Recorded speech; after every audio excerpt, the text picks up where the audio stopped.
مسلم شریف کی حدیث ہے، حضور علیہ الصلوۃ والسلام نے فرمایا قرب قیامت کچھ ایسی عورتیں ہوں گی کہ جو لباس پہننے کے باوجود بھی ننگی ہوں گی، اور وہ غیر مردوں کو اپنی طرف مائل کریں گی اور خود غیر مردوں کی طرف مائل ہوں گی۔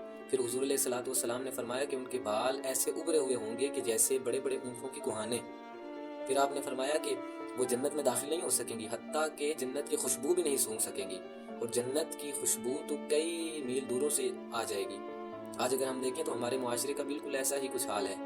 ہماری عورتیں گھر سے ایسا ہی لباس تن پہ سجا کر نکلتی ہیں، ہماری عورتیں گھروں سے نکلتی ہیں تو نمود و نمائش کے ساتھ نکلتی ہیں، بال بکھرے ہوئے ہیں، بال کھلے ہوئے ہیں، غیر مردوں کو اپنی طرف مائل کرتی ہیں۔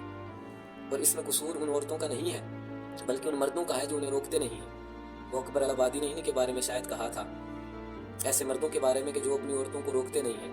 انہوں نے کہا کہ کل شب بازار میں نظر آئی چند بیویاں، اکبر تو ان کو دیکھ کر بے ہوش ہو گیا، پوچھا جو